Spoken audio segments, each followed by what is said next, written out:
बच्चों को अच्छे स्कूल में पढ़ा रहे, बढ़िया चाहता हूँ कि बहुत अच्छी पढ़ाई करके मैं सक्सेस। तो आपने कम से कम 10 जगह काम किया है जी, अगर मैं गिनती अगर मेरी ठीक है बिल्कुल किया। तो 10 जगह आपने कार्य किया है, जी, हर जगह आपको काफ़ी संघर्ष झेलने पड़े। जी, उनमें से अगर मैं आपसे पूछूं कि 5 महत्वपूर्ण बिंदु कौन से होंगे जो आपको क्योंकि देखिए मुझे ऐसा लगता है, मैं अपनी भी सोच बता रहा हूँ कि सोना जो होता है वो तभी सोना बनता है कुंदन से अलग होकर एक प्रकार से जब वो तपता है। तो आप इतना संघर्ष किया, आप सोना तभी बन पाए। तो क्या ऐसे 5 बिंदु होंगे जो आपको उस बुरे वक्त में सिखाए एक प्रकार से? देखो जी, एक तो क्या है कि ईमानदारी पूरी रखना चाहिए इंसान को। कितनी भी विपरीत परिस्थिति आ जाए, कितना भी बुरा समय आ जाए, ईमान नहीं खोना चाहिए। जैसे कि मैं भूखा रह गया टाइम पास किया लेकिन चोरी नहीं की। एक मेहनत इतनी करना चाहिए कि ईश्वर को भी शर्म आ जाए। एक बार, 2 बार, 10 बार, 20 बार, 50 बार, 500 बार। तो अगर मान लो कि कोई, जैसे बहुत सारे कहते हैं कि यार मेरा तो भाग्य ऐसा था, मेरा किस्मत ही ऐसा था। किस्मत तो इसमें कुछ होता नहीं, किस्मत तो आदमी खुद लिखता है।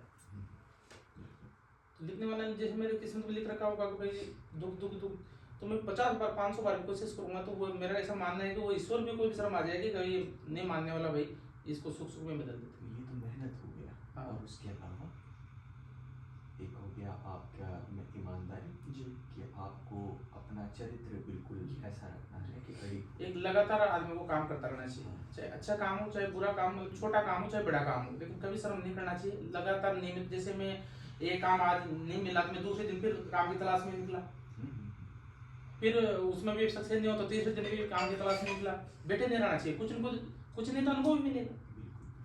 सही बात है। पैसा नहीं मिला तो अनुभव मिला। प्रयासरत रहना चाहिए, हमेशा रहना चाहिए। बिल्कुल। और उसके अलावा मुझे और एक और बिंदु दीजिए ना। और साहब मेरा तो यही कहना है कि जैसे नियमित आदमी को डेली काम पे जाना चाहिए, जो भी मिले उसको, जो भी पैसा आपको मिले उसको अच्छे इसमें लगाए। अच्छा। उसके सकारात्मक सोच के साथ अच्छी जगह पे लगाए। उसको यूं नहीं कि उसको फिर अपने जैसे कमा के ला रही इतनी विपरीत स्थिति में फिर, या उसको शराब पी ले, गुटखा खा के थूक दे, ऐसे कामों में नहीं लगाना चाहिए उसको। अच्छी जगह पे खुद के लिए लगाए, खुद के परिवार के लिए लगाए, यार दोस्तों के लिए लगाए, कोई शिक्षा में लगाए, कोई मतलब अच्छी जगह पे वो पैसा जाना चाहिए आपके खुद के लिए, भविष्य के लिए, कोई भी सी। बिल्कुल बिल्कुल, ये बहुत महत्वपूर्ण बिंदु थे सारे, और आपने बहुत अच्छे बिंदु बताए और बहुत अच्छा आप बोल रहे हैं और चर्चा बहुत अच्छी चल रही है हम दोनों की। आपने एक बहुत अच्छी बात बोली और उसी को मैं आगे ले जाना चाहूँगा कि मेहनत हमेशा करते रहिए। मेहनत तो नरेंद्र जी ने भी की और उन कठिन परिस्थितियों में भी की थी। जैसे कि आप होटलों में आपने क्या काम नहीं किया, आपने बर्तन भी मांजे, झाड़ू पोछा भी लगाया, क्या सर? और मात्र 700 रुपये प्रति महीने में भी काम किया। क्या सर? प्रति महीना? हाँ। ये मैं दर्शकों को बता दूं कि प्रति महीना था वो। जिनके पास किया वो भी अभी जिंदे है सारे। अच्छा अच्छा, अभी मौजूद है। बिल्कुल बिल्कुल। तो ये सारी चीजें आपने की है ना, मेहनत में तो कहीं कमी नहीं थी। लोग ये अवश्य सोचेंगे कि अगर किस्मत साथ नहीं देती तो ये नहीं हो पाता, तो यानी कि किस्मत बड़ी और मेहनत पीछे, क्योंकि बिना किस्मत के मेहनत रंग नहीं ला सकती, ऐसा लोग सोचेंगे। तो इसका आप क्या एक प्रकार से सोच देना चाहेंगे इसके बारे में? मैं तो मेहनत पे ही सभी से यही कहना चाहूंगा कि मेहनत पे ही फोकस करें। मतलब मेहनत ज्यादा से ज्यादा करोगे तो अपने आप किस्मत तो चमकेगी। बिल्कुल बिल्कुल। टाइम लग सकता है, बिल्कुल बिल्कुल, लेकिन अब जैसे मान लो आप कर रहे हो किस्मत, अब किस्मत मेरे लिख दी बहुत सुख है, आप किस्मत मैं घर पे सोता रहा हूँ, कोई काम ही नहीं करूँ तो किस्मत क्या करेगी? मेहनत तो आपको करना ही पड़ेगा, बिना मेहनत के तो किस्मत कुछ भी नहीं। बिल्कुल, मेहनत आपको करना ही पड़ेगा और करना चाहिए ज्यादा से। बिल्कुल। आपने बहुत बेरोजगारी का सामना किया है जी। आप देश की बेरोजगारी के बारे में क्या कहना चाहेंगे संक्षिप्त में? अब जैसे बहुत सारे युवा है वो मात्र पढ़ाई करके वो नौकरी पाना ही चाहते हैं, अब नौकरी नहीं मिलती तो डायरेक्ट या तो गांव चले जाते हैं अपने घर जाके और वो खेती करने लग जाते हैं, कोई मजदूरी करने लग जाता है। ऐसा ना करके उनको काम धंधे के लिए ट्राई करना चाहिए। कोई नौकरी के अलावा बहुत सारे ऐसे क्षेत्र है जहाँ पे अच्छा कर सकता है आदमी, नौकरी से भी बढ़िया कर सकता है। तो अगर वो अच्छा करेगा, वो अगर बिजनेस में कोई सक्सेस होगा तो 10 आदमी को और रोजगार देगा। धीरे धीरे धीरे ऐसे रोजगारी खत्म हो सकती है। मुझे एक बहुत ही संवेदनशील मुद्दे पे आपसे बात करनी होगी। मैं अगर आपको विचलित करूं तो आप मुझे रोक सकते हैं कि ये बात मुझे विचलित कर रही है। कई बार बुरे वक्त के कारण जब पूरा अंधकार ने आपको घेर लिया था, कहीं कोई रोशनी की किरण नहीं दिख रही थी, तो आपने इस जीवन को त्यागने के बारे में भी सोचा और शायद प्रयास भी किया हो, क्या पता।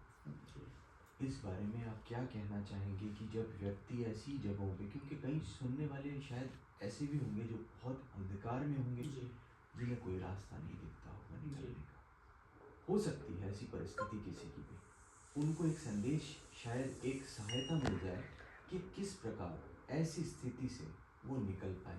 तो आप बताइए, उस समय भी ऐसी स्थिति में जब उम्मीद बाकी ना हो, कोई भी आशा की किरण कोई ना हो, सब आपसे छीन लिया गया है, क्योंकि अच्छे समय में तो बड़ी बड़ी बातें करना बहुत आसान होता है। सही बात। ये करो, वो करो, सच बोलो, आगे बढ़ो, सबका साथ दो, कुछ भी बोलते हैं जो, है ना।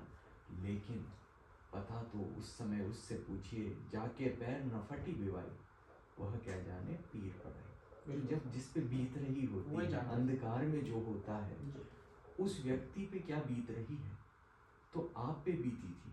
आप समझ सकते हैं कि वो अंधकार कैसा होता है, जब आपकी सारी आशाएं अवसाद में जब आप चले जाते हैं। अवसाद को लोग मजाक में लेते हैं, अवसाद मजाक में लेने की कोई चीज़ नहीं है। लोग अवसाद में जब चले गए, जब सारी आशाएं चली गई, खुशी आपको महसूस हो ही नहीं सकती। आप कभी खुश हो ही नहीं, चाहे कितनी चीज़ ला के दे दो, खुश महसूस नहीं कर सकता। उसे लगता है जीवन खत्म हो चुका है। तो आपने कैसे संभाला, या किस्मत थी आप संभल गए? दोनों बताइए इस बारे में। देखो जी, एक बार की बात थी, मैं किसी ट्रांसपोर्ट कंपनी में काम करता था। जी जी। तो वहाँ मेरा काम था झाड़ू लगाना। हाँ जी। उनके वो बड़े बड़े मटके होते थे ब्लैक कलर के। हाँ जी। तो 16 मटके थे, वो 16 मटके डेली बनाए हम चलाए। अच्छा। बड़े बड़े होते थे वो, 40-50 किलो के। उसके बाद में 2-3 बीघा का उनके बाड़ा था, उनके झाड़ू लगाना। उसके बाद में फिर उनके खाना बनाना, बर्तन साफ करना, ये मेरा नियमित काम था। तो जैसे एक दिन मैं सुबह से लग रहा था सारा काम करके, खाना बनाया मैंने। तो एक कोई सेठ जी आए, सीकर डिस्ट्रिक्ट के थे वो। तो उन्होंने क्या नाम से वो खाना देख के फेंक दिया। प्लेट सही थी, फेंक दिया। और गालियाँ निकाली, मेरे में गालियाँ दी। अच्छा। हाँ, तुम कुछ नहीं जानते, आड़ होते के लोग, कुछ खाना पीना कुछ भी नहीं जानते, ऐसी कोई सब्जियाँ बनती है कि, मतलब मेरे में बहुत बुरी बुरी गालियाँ दी, धक के निकाल दिए मेरे। उस रोज मेरे को भी लगा था कि मर जाना चाहिए, क्योंकि इतनी मेहनत कर रहा हूँ मैं, रात दिन मेहनत मजदूरी सब कुछ कर रहा हूँ, बर्तन साफ कर रहा हूँ, उसके बावजूद भी मतलब गाली गलौज के अलावा धक के भी खा रहा हूँ। तो मतलब उस टाइम मेरे को भी लगा, लेकिन उस टाइम एक भले आदमी थे जिनके पास मैं नौकरी करता था, उनका नाम प्रेम जी चौधरी है। तो उन्होंने आगे मेरे को समझाया, और उन्होंने कहा बेटा कोई बात नहीं, चलता रहता है, आप मस्त हो, मैं तेरे साथ हूँ और काम करो, कोई दिक्कत नहीं। तो उन्होंने मेरे को आश्वासन दिया। तो ऐसे बुरे वक्त पे मतलब कोई भी अगर अपना मिल जाता है, या कोई भी जैसे यार दोस्त है, कोई परिवार का या कोई मित्र है, अच्छे आदमी भी होते हैं, तो उससे थोड़ा सा संबल मिलता है आदमी को, वो फिर अपने नियमित काम में लग जाता है। कहीं ना कहीं उन्होंने आपकी जान बचाई। हाँ, यही कहेंगे कहीं ना कहीं, क्योंकि हर व्यक्ति इतना भाग्यशाली नहीं होता कि उन्हें ऐसे मिल जाए। बुरे वक्त में क्या है कि अकेला नहीं छोड़ना चाहिए। कोई भी अवसाद में हो तो उसको कहीं ना कहीं थोड़ा बहुत भी, अगर 2-5 मिनट का भी आप थोड़ा सा गाइड कर दोगे, या उसको मतलब आप थोड़ा सा साहस दे दोगे, तो वो मतलब वो समय निकल जाता है। सभी के साथ आता है बुरा वक्त, लेकिन उसमें यार दोस्तों का या परिवार का कोई भी सदस्य का साथ करना जरूरी होता है। वो थोड़ा बहुत भी अगर संबल दे दे तो फिर ऐसा नहीं होता, अकेले में होते हैं जो भी चीज़ें होती। आप भी पुरुष हैं, मैं भी पुरुष हूँ, हम सब जानते हैं कि किस प्रकार समाज जो है वो पुरुषों को बांटने से रोकता है, अपनी भावनाओं को या अपनी तकलीफों को, तो वो उन्हें ऐसा बनाता है कि वो चुप रहे। जो बोलने ज़्यादा लगता है, अपनी भावनाएं बताने लगता है, तो कई बार उसे ऐसा बनाया जाता है बहुत बातूनी है वगैरह। पुरुष एक दूसरे की समस्याएं भी कम सुनते हैं। महिलाएं तो आपने भी देखा होगा, फ़ोन पर बड़ी जल्दी बात करती हैं। लड़के लड़ाइयों में साथ दे देंगे, मगर भावनात्मक रूप से हमेशा विहीन रहते हैं, कई बार भावनात्मक रूप से। क्या लगता है, इस प्रकार की चीज़ें भी सिखानी चाहिए लड़कों को, कि किस प्रकार एक दूसरे का भावनात्मक रूप से भी बिल्कुल एक दूसरे का बिल्कुल भावना समझना चाहिए। और अगर मैं सक्षम हूँ, जैसे मान लो कोई भी अगर सक्षम है, तो जैसे अपना कोई मित्र है, वो कोई दुविधा में या कोई बुरे वक्त में, तो उसका साथ देना चाहिए, उसको मजाक में नहीं समझे, उसको साथ देना चाहिए। जैसा भी अपने से बढ़ा, कोई जरूरी नहीं कोई बड़ा ही साथ दो आप, साथ तो साथ होता है, छोटा भी साथ होता है। और कुछ भी नहीं तो कम से कम उनको आत्मविश्वास ही दे, उसको मजाक में नहीं लेना चाहिए। कोई भी चीज़ हो तो मतलब कोई सीरियसली कहे तो उसका साथ देना चाहिए। आपने जो कठिन समय देखा, बहुत कठिन रहा, बहुत लंबे समय तक रहा, इसकी शुरुआत कब से हुई थी? जो पहले आपने जब बताया कि पहला रोजगार आपने किया था और ऐसा हो गया था, आप खाना आप पे फेंक दिया गया, थाली फेंक दी गई थी वहाँ, ये कब की बात है? ये 98-99 की बात है। मैं 97 के आसपास में कोटा आया जी जी जी। मजदूरी की तलाश में। एक जोड़ी कपड़ा थे मेरे पास, एक खाकी रंग की पैंट और आसमानी कलर की शर्ट जो सरकारी स्कूल की ड्रेस हुआ करती थी, उसके अलावा मेरे पास कुछ भी नहीं था। स्कूल की ही ड्रेस थी आपके पास? उन्हीं को धोना, उन्हीं को सुखाना, उन्हीं को पहनना। बिल्कुल बिल्कुल।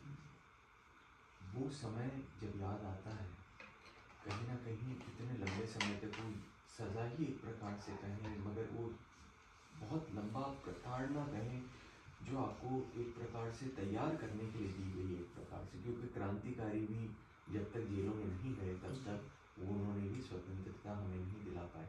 एक यातना उनको भी सहनी पड़ी, कुछ पाना है तो सहन करना पड़ता है। वो जो काला अंधेरा वाला दौर जो है, प्रताड़नाओं का दौर जो है, जो आपको रोज रात को रुला के छोड़ता था अंधकार में, यहाँ तक कि आपकी दिवाली भी काली मना के छोड़ी। खाने को पैसे नहीं, ओढ़ने को तन पे कपड़ा नहीं और रहने को छत नहीं कई बार। इस प्रकार की भी हालत है कि कहाँ जाए, बेसहारा हो गए। इंसान तब तक मजबूत रहता है जब तक उसके पास घर है, जब वो बेघर हो जाता है वो टूट जाता है। उस समय के बारे में क्या याद करके दर्द होता है? कई बार बहुत दर्द होता था, आंसू आ जाता है, बहुत रोना आता है। ऐसे भी समय देखा था, बहुत दुख होता है। काम नियमित किया मैंने, उसके बावजूद भी बहुत बार सफलता नहीं मिली। ट्रक बढ़ने चला गया, पीपे तेल के, तो बर्तन साफ करने चले गए, मिठाई के डिब्बे पैक करने चले गए, तो बहुत सारे काम किए। एक बार ठेला भी लगाया, फिर उसमें भी घाटा लग गया। अमरूद जो सड़ गया, अमरूद पूरे बिके नहीं, समझते नहीं थे। बर्तन साफ करने गए एक होटल में, तो दिन भर तो काम किया हमने, कहा साहब कितने पैसे दोगे? 30 रुपये देंगे। 30 रुपये 3-4 जने गए थे। मैंने साहब खाना तो खिलाओगे ना? तो बिल्कुल खाना खिला देंगे। अब शाम पढ़ते पढ़ते, दिन भर तो सर्दी का टाइम था, 10 बजे से लेकर 5 बजे तक अंधेरा पड़ गया था। मतलब वहाँ तक हमने बर्तन साफ किए और फिर मेरे हाथ से एक बन्नी छूट गई अचार की, तो परस में गिरते वो फूट गई। तो उनके मैनेजर साहब ने धक्के मार के मेरे को बाहर निकाल दिया, गाली गुलोज भी कि निकल लो, बाहर निकलो यहाँ से, कोई पैसे वैसे नहीं है। मैंने साहब खाना तो खिला दो, खाना भी नहीं खिलाया। हम चारों को रूम पे आए, 200 रुपये मैंने कमरा ले रखा था चारों ने मिलके। तो वहाँ हमारे पास क्या आटा तो रखा हुआ था, लेकिन जिस रोज केरोसिन नहीं था, नूतन का स्टोव था, बत्ती का स्टोव आता था पहले, नूतन का जो केरोसिन नहीं था, फिर चारों बुक ऐसे हो गया मुझे। तो बहुत सारे दुख देखे।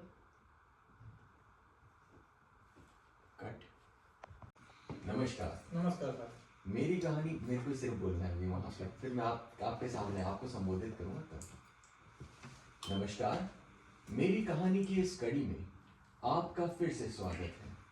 आज हमारे साथ जो शख्सियत है, जो हमारे मेहमान हैं, वो प्रेरणा के स्रोत बन चुके हैं कई लोगों के लिए, कोटा क्षेत्र से। और मैं आपको बताना चाहता हूँ कि उनकी जीवनी एक प्रकार से किसी फिल्मी कहानी से कम नहीं। तो बिना किसी विलंब के हम उनके साथ अपनी चर्चा का प्रारंभ करते हैं। नमस्कार नरेंद्र जी, कैसे हैं आप? बढ़िया साहब, नमस्कार। बिल्कुल बिल्कुल। मैं इनसे आप सभी के लिए एक संक्षिप्त परिचय लेना चाहूँगा। तो नरेंद्र जी, कृपा करके थोड़ा सा अपना संक्षिप्त परिचय अगर आप दे सकें अपने नाम के सहित, और अभी आप क्या कार्य करते हैं उस बारे में आप बताइए। तो अगर बहुत संक्षिप्त में 2-3 लाइनों में अगर बताना हो तो किस प्रकार आप बताएंगे, थोड़ा सा बताइए। सर, मेरा नाम नरेंद्र मीणा है, मेरे पिताजी का नाम घनश्याम मीणा है। मैं 12 जिले में एक छोटे से गांव से हूँ, बहुत निर्धन परिवार से। मेरे दादाजी मतलब भाड़ी लगा करते थे, बंधुआ मजदूरी थी, वहाँ से मैं निकल कर शहर में आया कोटा, और मैंने काम धंधे चालू किए यहाँ पे। मजदूरियाँ भी के कष्ट में बहुत दुख उठाए, और आज मैं मेरी एक कंपनी है उसको चला रहा हूँ, उसके थ्रू मेरा जीविका चल रही, और भी लोगों को रोजगार मिल रहा है। कंपनी का नाम बताइए। तृप्ति कंस्ट्रक्शन कंपनी है। तृप्ति कंस्ट्रक्शन जी, मेरी बेटी के नाम पे। बहुत ही बढ़िया, बहुत ही बढ़िया। ये तो आपका वर्तमान है। आपका एक भूतकाल भी रहा है, उसके बारे में थोड़ी चर्चा कर लें। सबसे पहले हम देखते हैं कि आपका जन्म, आप बता रहे हैं, एक बहुत ही निम्न परिवार में, निम्न श्रेणी में हुआ था। बहुत संघर्ष थे घर के। संक्षिप्त में संघर्ष बता सकते हैं किस प्रकार थे? हाँ बिल्कुल साहब, बहुत गरीबी थी, खाने के बिल डाले थे, अच्छा अच्छा। रोज कमाना रोज खाना, वो वाली स्थिति थी। और हमारे दादाजी मतलब किसी की आड़ी लगा करते थे। फिर हम पढ़े लिखे तो स्थिति ये थी कि हमारे कोचिंग के पैसे भी मेरी मम्मी जो थोड़े बहुत गहने रहते हैं उनको गिरवे रख कर हमारे वो मेरे पापा जी जमा कराते थे। जी, तो पढ़ाई बड़ी मुश्किल से हो पाई? पूरी पढ़ाई कहाँ हो पाई, शुरुआती करी पढ़ाई में, उसके बाद फिर कोटा के काम धंधे में लगे, फिर यहाँ ओपन से पढ़ाई करी। बिल्कुल बिल्कुल। पैसे के अभाव के कारण पढ़ाई नहीं हो पाई मेरी। बिल्कुल। आपको क्या लगता है, क्योंकि मैंने आपकी पुस्तक भी पढ़ी है और मैं लोगों को बताना चाहूँगा, इनकी ये पुस्तक है जिसका नाम प्रेरणा है, और इन्होंने इसे लॉन्च किया था इस उद्देश्य से कि इसे पढ़कर जो हमारे युवा लोग हैं, जैसे कि छात्र छात्राएं हैं, वो प्रेरणा पा सकें। क्या मैं सही कह रहा हूँ? बिल्कुल राइट साहब। हाँ जी। तो गरीब बच्चों को मतलब इससे प्रेरणा मिली। बिल्कुल बिल्कुल। तो मैं इसी बारे में आपसे जानकारी लेना चाहूँगा, इसी को एक संदर्भ लेते हुए आपकी जो किताब है उसमें से हम बातें करेंगे, क्योंकि एक प्रकार से वो एक आधार का कार्य करेगी। तो आपने बताया कि शिक्षा बहुत मुश्किल से हुई।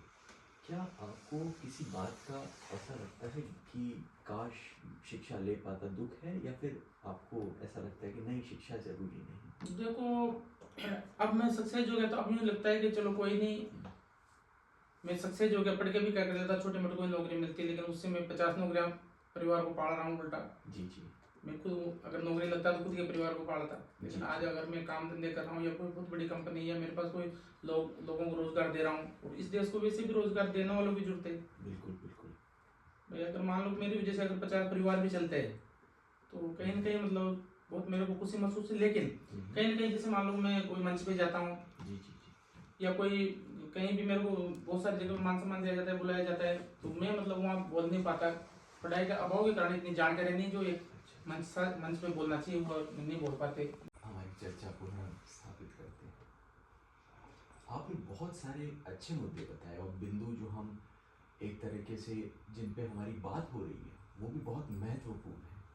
तो आपके इन्हीं बिंदुओं में से एक मुझे जो सबसे ज़्यादा ऐसा लगा कि इस पे चर्चा होनी चाहिए, वो आपने बताया कि अपने पैसों को व्यर्थ न बहाएं, नशे से दूर रहें, ऐसी आदतों से दूर रहें। क्या लगता है कि ये आदतें जो हैं, ये देखा देखी में जो शुरू कर लेते हैं, ऐसा लगता है कि हम भी अपन जैसे बड़े लगे हैं और अपन भी दमदार लगे हैं ऐसे करने के लिए इनको, कि भाई, और आजकल तो विज्ञापन भी ऐसे ही आ रहे हैं जी विज्ञापन, ये खाओगे तो लगोगे ही नहीं।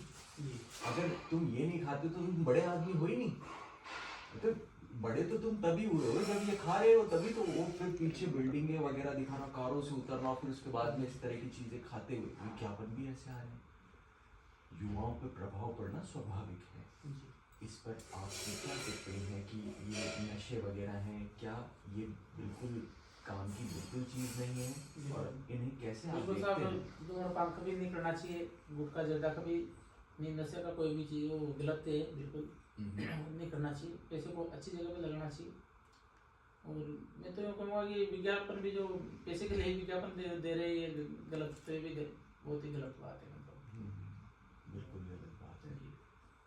जो नशे की हम देखते हैं कि आजकल आप कितने युवाओं को जब भी मिलते हैं, क्योंकि आपके सर्कल में भी मिलते होंगे, आपने तो, मैंने देखा, पान की दुकान भी लगाई थी जी, और उस कारण आपको भी गलत आदतों का सामना करना पड़ा। पर उनकी चर्चा हम थोड़ी सी आगे करेंगे। आपने इतने समय तक कहाँ कहाँ काम किया? एक तो ट्रांसपोर्ट कंपनी में काम किया, होटल में काम किया जहाँ आपकी बर्नी गिर गई थी और आपको बहुत नुकसान हुआ, फिर आपने ठेले भी लगाए। ठेले भी लगाए, पेपर भी जाते थे, ट्रकों में जो लोड होते तेल के, मिल में जाते थे छावन। पूरा मजदूरी का काम है। हाँ, पत्थर उठाने में गए कोटा स्टोर के, और दिवाली के टाइम में मिठाई के डिब्बे पैक करने वहाँ भी जाते थे, फ्रूट का ठेला भी लगाया, पान की दुकान पे भी नौकरी करी। अंबिका पान पैलेस में भी की, गौतम पान पैलेस में भी की। बाद में लगाई थी मैंने दुकान, उसके पहले नौकरी की थी। एक जगह 600 रुपये महीने में की थी, एक जगह 800 रुपये महीने में की थी। एक DTO साहब थे माधु सिंह जी बीकानेर के, उनके पास भी खाना बनाने का काम किया था, वो यहाँ रहते थे अभी, तो उनके कमरे में झाड़ू पोछा लगाना, उनका खाना बनाना, वो भी काम किया था। नियमित काम किया, चाहे 2 पैसे भी मिले, लेकिन नियमित किया, बेटा नहीं रहा। जब एक व्यक्ति गरीब होता है और एक व्यक्ति अमीर हो जाता है, क्या आपको नहीं लगता लोगों के जो बर्ताव है, व्यवहार है, उसमें आपके प्रति बहुत फर्क आता है? एक गरीब व्यक्ति से तिरस्कार की भावना से बात करते हैं और एक अमीर से तो बिल्कुल झुके बिना बात नहीं, जैसे कि इसने बहुत बड़ा कार्य कर लिया है। बहुत इम्पोर्टेंट बात बताई आपने, पूछी है साहब, गरीबी अमीर का बहुत फर्क पड़ता है। मेरा नाम नरेंद्र मीणा था, अभी भी मैं नरेंद्र मीणा हूँ। मेरे 12 महीने में शादी ब्याह बर्थडे पार्टी वगैरह ये सारे मिला के 5 से 6 कार्ड आते थे उस टाइम, 5 से 6 12 महीने में। आज मेरे 1300 कार्ड आए इस साल। पहले भी नरेंद्र मीणा था, अभी भी नरेंद्र मीणा हूँ, अभी सुरेंद्र मीणा थोड़ी हूँ। तो ऐसे एक दिन चर्चा चल रही थी मेरे स्टाफ के साथ, तो एक मेरे सीनियर है, उन्होंने कहा कि भैया ये आपको कार्ड नहीं, ये आपकी तरक्की को कार्ड है। अगर आपको कार्ड होते तो उस जमाने में 1300 आते या 1100 आते, उस टाइम 5-6 कार्ड क्यों आते?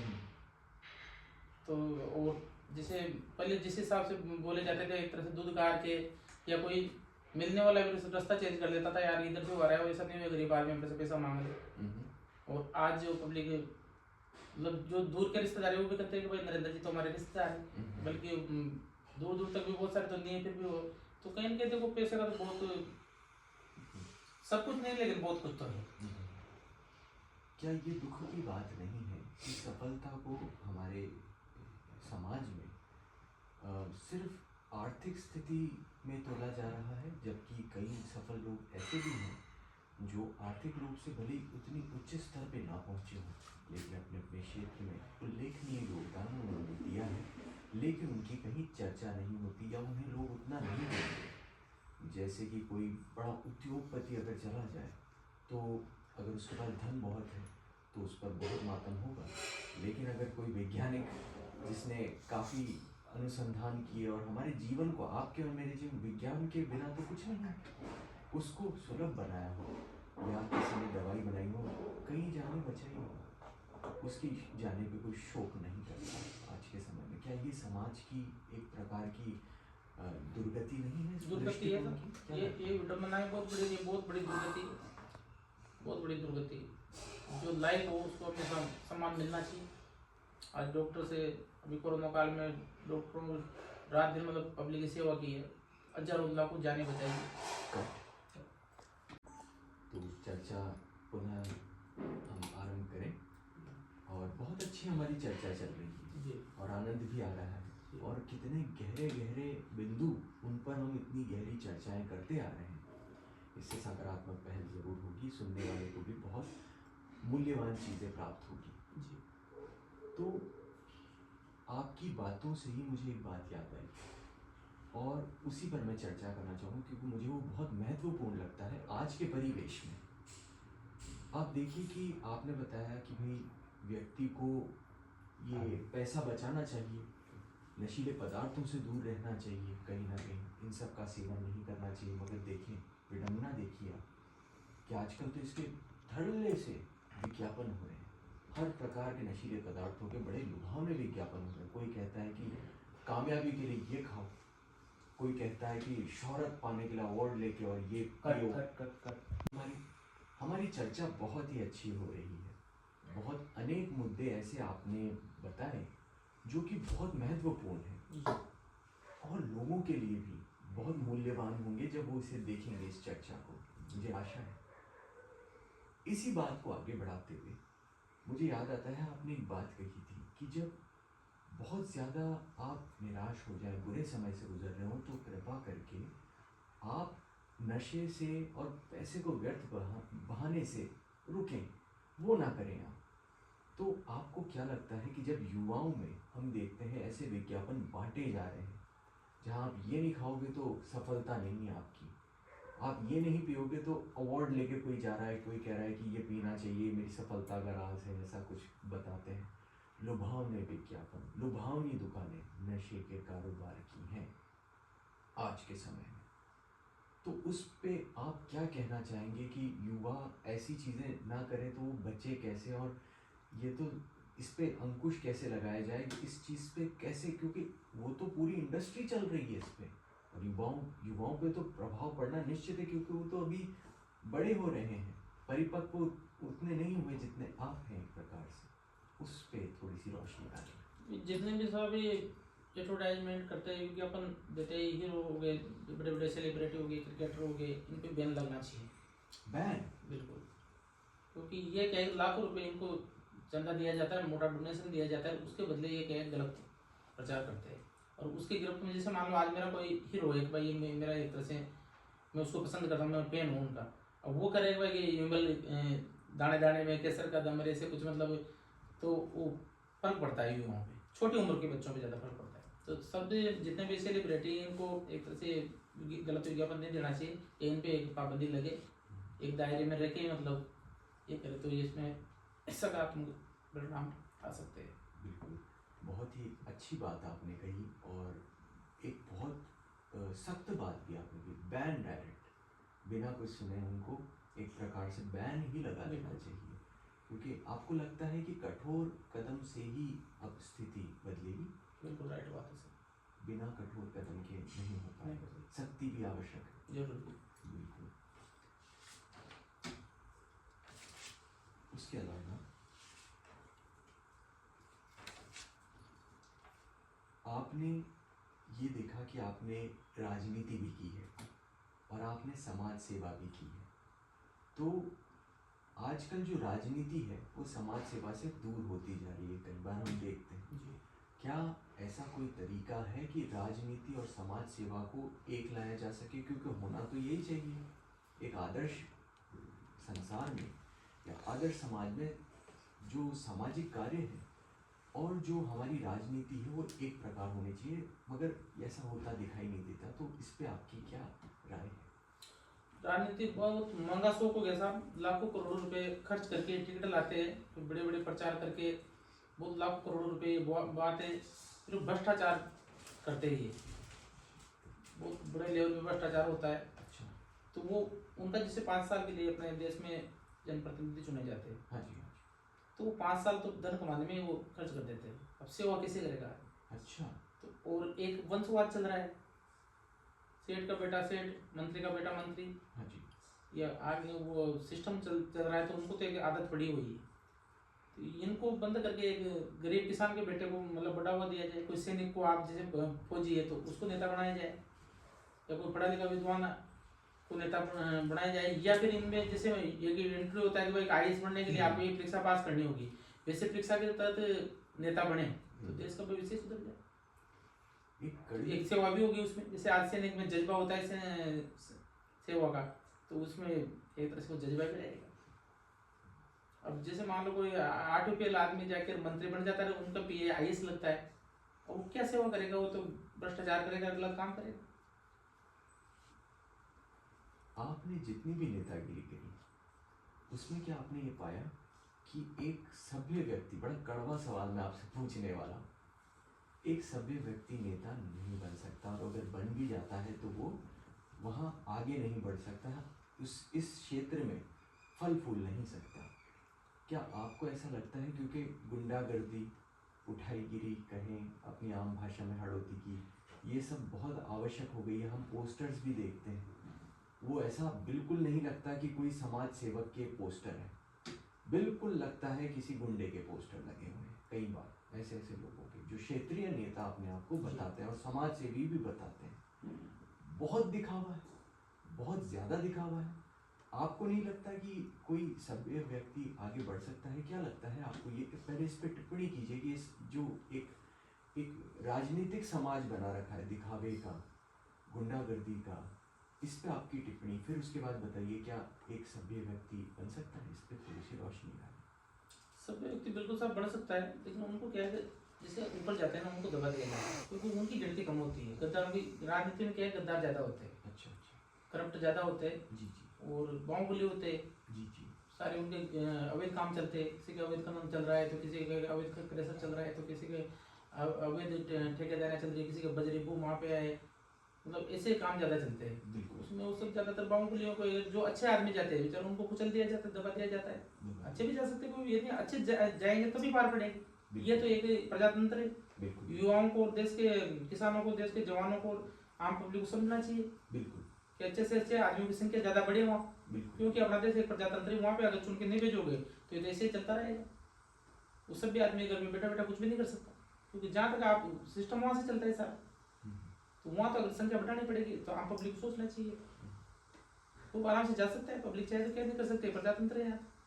लेकिन आज जैसे मान लो को 5 सभी लोग जा रहे हैं, 5 की जगह आप 50 को भेजो, 50 से 50 की जगह 200 को भेजो, तो सोते ही सारा सिस्टम चेंज हो जाएगा। तो सारी जो भी है वो सारी जनता के हाथ में। लेकिन अब जनता क्या है कि किस लोगों ने वादों में आ जाती है, और जब चुनाव आते हैं तो बदल जाते हैं लोग, सीधे साधे बोले वाली जनता होती है। यही है सब। पुनः आपके जीवन पे आते हैं। आपने सफलता काफी संघर्ष करने के बाद देखी, कितने साल संघर्ष रहा आपका? और मेरा सन 1997 से लेके और 2008 तक तो बराबर संघर्ष ही रहा। यानी 11 साल करीब मान लीजिए, 10-11 साल रहा। कहाँ से संघर्ष शुरू हुआ था, तब आपके पास क्या था, और आज की स्थिति में अगर आप थोड़ा सा संक्षिप्त में बताना चाहें आपके पास क्या है, तो एक हमें उसी से ही एक पंक्ति में ही पता चल जाएगा, कृपा करके उसके उस टाइम तो एक जोड़ी कपड़े थे साहब, रहने की छत भी नहीं थी। एक जोड़ी कपड़े से शुरुआत की थी। आज अच्छा खासा ठीक ठाक जीवन जी रहे, ज़्यादा तो मैं क्या बताऊँ। और 100-200 परिवारों को रोजगार भी दे रखा है, हमारे को मिलती तो उनको भी मिलती है। वैसे इतना ही ज़्यादा धन तो अपने पास नहीं।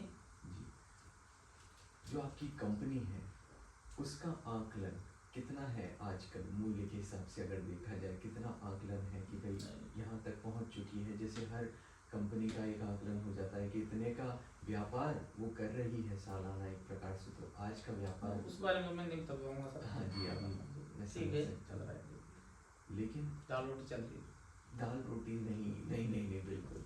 थोड़ा तो बताइए कि आप 200 परिवारों को कार्य दे रहे हैं, उसके अलावा सामाजिक कार्य पे चलिए चर्चा मिल के काम करते हैं ना साहब। बिल्कुल मैं ये नहीं चाहता कि मैं ही खाऊं, बिल्कुल मिल के काम करते हैं। कहीं भी कोई, जैसे मान लो कि मेरे को 2 रुपए का काम मिला तो मैं चाहता हूँ 1 रुपए का इसको मिले। सही बात। मिल के काम कर लेते, ग्रुपिंग कर लेते, आप भी कर दो, आप भी कर दो, सारे मिलके भाई कर लेंगे तो सब एक घर नहीं चल के 50 घर चले। क्या लगता है हमारे पास कोई बहुत बड़ा कोई धन नहीं है, लेकिन बहुत अच्छी व्यवस्थाएं हैं, अच्छी टीम हो रखे और बड़ा काम कर रहे हैं। क्या लगता है कि एक समय जो आपका साथ किसी ने नहीं दिया था, एक समय ऐसा था बहुत लंबे समय तक आपको साथ की कमी रही, और जिन्होंने आपका साथ दिया आप उसके उनके सदैव ऋणी रहे, आप उनके आभारी रहे एक प्रकार से, तो उसने आपको साथ का महत्व सिखाया? बिल्कुल सर। बुरे वक्त में 5 रुपए का साथ भी बहुत बड़ा होता है, अच्छे वक्त में 5 लाख का साथ भी कम है। 5 लाख का साथ अच्छे वक्त में देने से बढ़िया, बुरे वक्त में अगर किसी ने 5 रुपए का साथ दिया तो उसको मैं महत्वपूर्ण मानूंगा, क्योंकि उस टाइम दे कौन रहा था 5 रुपया। अभी तो 5 लाख रुपए 50 जने दे देंगे आप, उस टाइम 5 रुपए कौन दे रहा था? तो उस टाइम दिया हुआ साथ में उसको महत्वपूर्ण मानूंगा। और ऐसे आदमी को जीवन में कभी भी नहीं भूलना चाहिए जिसने बुरे वक्त में आपका साथ दिया, कभी भी नहीं भूलना चाहिए। आप सदैव परिवार के बारे में सोचते थे उस समय भी जी।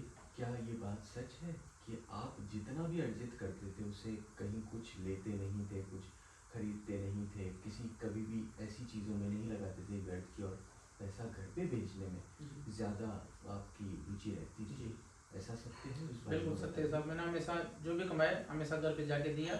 मैंने मेरे बुरे वक्त में कभी कोई शौक नहीं किया, पानी की दुकान भी लगाई, कभी जिंदगी में गुटखा नहीं किया, सिगरेट नहीं। अब सक्षम हो गए तो कुछ शौक कर लेते, लेकिन गलत शौक नहीं किया। तो हमेशा घर पे जाके पैसा दिया ताकि माता पिता को खुशी हो। बहुत अभाव में जिंदगी काटी उन्होंने, तो हमारा भी सपना है कि हमारे माता पिता खुश रहे। अगर उनकी खुशी मेरा जीवन का उद्देश्य है। मैं करोड़पति बन भी जाऊँ, करोड़पति बन के भी मेरे माता पिता अगर मान लो दुखी है तो कहीं का करोड़पति। आज मैं तो मान लो करोड़पति बन के घूम और मेरे भाई कहीं किसी का मजदूरी करे तो कहीं ना मैं। तो सबसे पहला देखो परिवार होता है, परिवार में सबको मानना चाहिए, चाहे भाई हो, बंधु हो, चाचा हो, बाबू हो, सब कुछ होना चाहिए। उसके बाद में यार दोस्त का भी कहीं मान लो कोई रोजगार नहीं है, कोई गरीब आदमी है तो उसका साथ देना चाहिए, मेरा ऐसा ध्येय है और ऐसा मैं मानता हूँ। माता पिता जागरूकता का अभाव हो गया, उसके अलावा क्या ऐसी भी चुनौतियां आपको देखने को मिलती है कि सही लोग नहीं मिल पाते? सब कोई करता भी है ना, कुछ समाज सेवा होगा उसमें, कुछ सभी थोड़े चोर होते हैं, सभी चोर नहीं होते। कोई समाज सेवा करता भी, रात दिन खुद का समय भी खराब करता है, भागा दौड़ी भी करता है, वो रक्त भी उपलब्ध कराता है। तो बहुत सारे लोग क्या करते हैं, जिनको कुछ बैठे बैठे मतलब कमाई गिनना, बहुत सारे लोग, अरे यार वो तो खून बेचे थे, अरे यार वो तो वहाँ कोटा में खून बेचता है। तो इसे मतलब मतलब किसी की मतलब बुराई करना, वो एक तरह से जो आदमी रात दिन काम कर रहा था उसको एक तरह से लगता है कि यार मैं इतना कर रहा हूँ, उसके बावजूद भी मेरे को बुराई मिलती है। अब बहुत सारे लोग ऐसे होते हैं, वो काम तो कुछ करते नहीं, लेकिन दूसरे करेंगे तो उसमें जरूर टांग अड़ाएंगे। जैसे हमारे दो बच्चे सीपी मिनार, दो किस मिनार रात दिन लगे रहते हैं बेचारे, हजारों मतलब युवाओं को ब्लड दिलाया, मतलब जरूरतमंदों को ब्लड दिलाया, लेकिन उसके बावजूद भी बहुत सारे लोग मतलब जलने की भावना रखते हैं। तो अच्छे अच्छे वर्कर है, अच्छे अच्छे स्वयंसेवी संस्था है जो आज इस क्षेत्र में काम कर रही है, उनका हौसला बढ़ाना चाहिए, ना कि उनका हौसला तोड़े। बिल्कुल बिल्कुल। आपने बहुत सारे विषयों पर चर्चा की, हमने मिलके बहुत विषयों पर चर्चा की। आप बहुत साफ रूप से बात करते हैं और एक प्रकार से जो आपकी सोच है समाज कल्याण की वो अभी भी है, वो अभी भी बदली नहीं है। इस बात को देख के, क्योंकि अक्सर आपको नहीं लगता, कई बार सफलता बदल देती है व्यक्ति को, जी आप नहीं बदले, नहीं। उसका मूल कारण क्या है? मैं साहब क्या है, पैराशूट नहीं हूँ, मैं प्रैक्टिकल हूँ। नीचे से मैं घस घस के आया हूँ, एक गरीब परिवार से आया हूँ, गरीबी भी जानता हूँ, मेहनत मजदूरी की है तो मैं मेहनत का भी ये जानता हूँ। और ये भी जानता हूँ कि कब आदमी रोडपति से करोड़पति बन जाए, कब करोड़पति रोड पे आ जाए। तो कभी भी जीवन में आदमी को अभिमान नहीं करना चाहिए, सादा जीवन उच्च विचार इंसान को रखना चाहिए।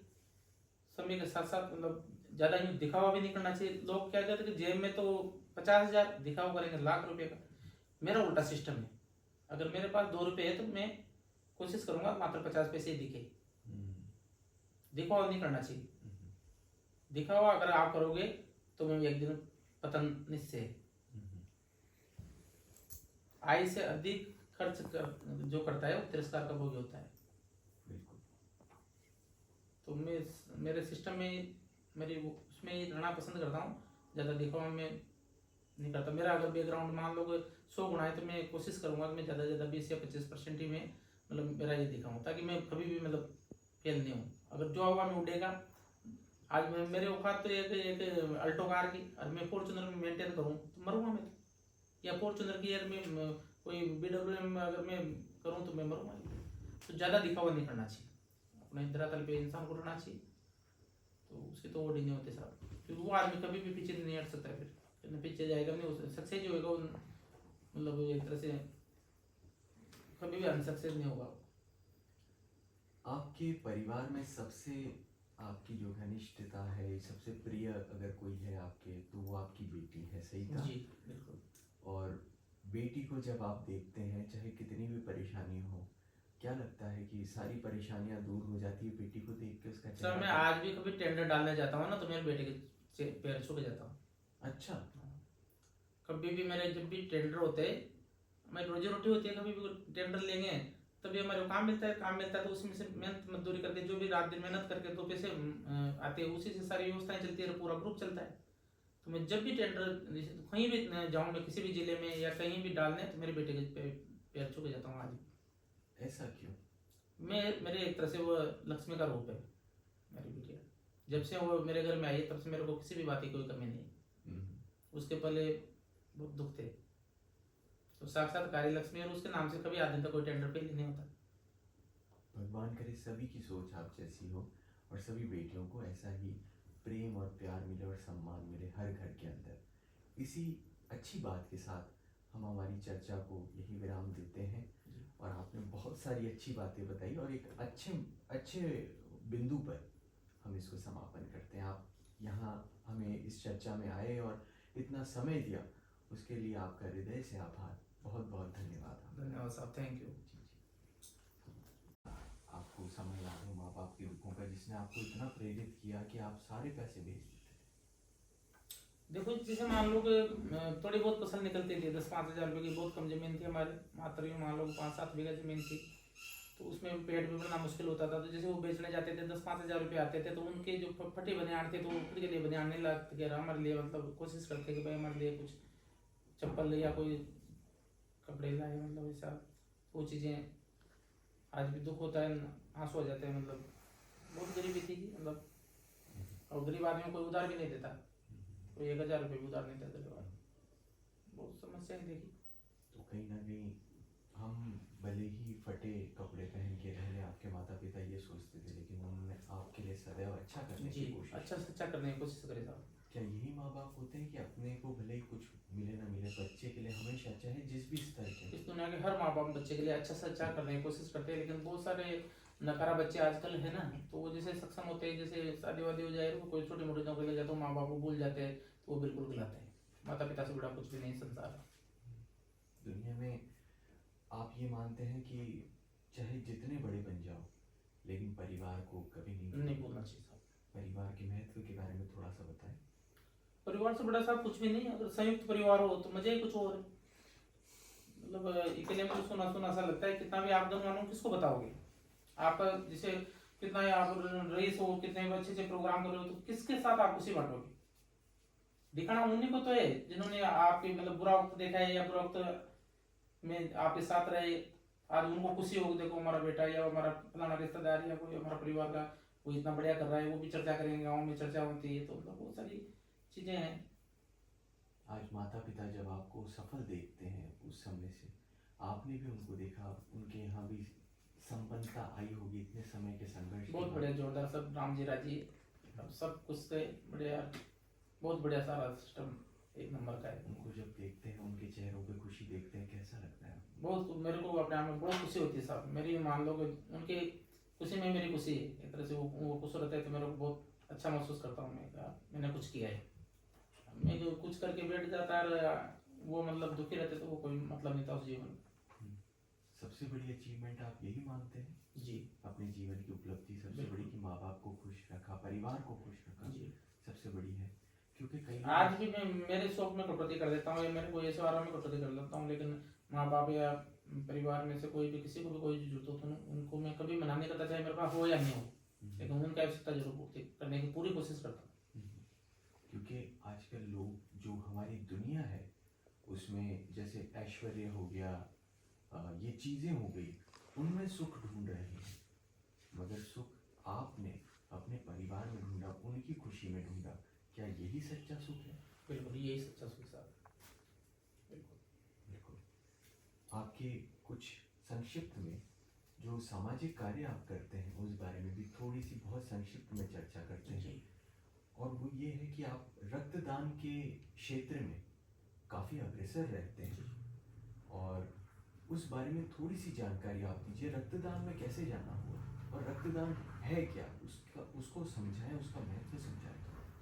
अब रक्तदान करने से खुद भी आदमी स्वस्थ रहता है और दूसरों की जान भी बचाता है। मतलब तो शुरू से मेरे को शौक था, मतलब लगभग 2000 या 2002 से मैं रक्तदान नियमित करता था, और 2015 तक तो बिल्कुल नियमित, साल में 3 बार 4 बार मैं रक्तदान करता था। लगभग जब काम कम थे उस टाइम से, देखो आप ब्लड बैंक में की पूरी डायरी रहती थी हमारे पास, ग्रुपों की सबके नंबर, कॉन्टेक्ट नंबर रहते थे, सारी चीज़ें। रात दिन किसी का फोन आ जाए सबके लिए तैयार रहते थे। लेकिन बाद में मेरे थोड़ी बीपी की शिकायत हो गई थी, तब से मैंने कभी केवल ब्लड देना आप कभी कभार देता हूँ, साल में 1-2 बार, लेकिन आज भी मैं नियमित रक्तदान करता हूँ। बिल्कुल।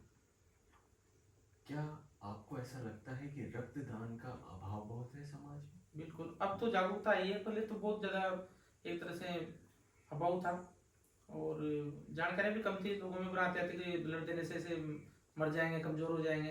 लेकिन धीरे धीरे अब जागृति आई है, और आजकल ठीक है, अब सब जागरूक हो गए लोग, अब रक्तदान बराबर कर रहे लोग। फिर भी अभी ग्रामीण क्षेत्र में फिर भी थोड़ा सा अज्ञानता की वजह से, लेकिन धीरे धीरे धीरे पहले की अपेक्षा मतलब रुझान बढ़ा है रक्तदान क्षेत्र में। बिल्कुल। आपको क्या लगता है कि समाज में रक्तदान के प्रति क्या क्या चुनौतियां हैं आज के समय में, जो आप बता रहे हैं? एक तो अभाव हो गया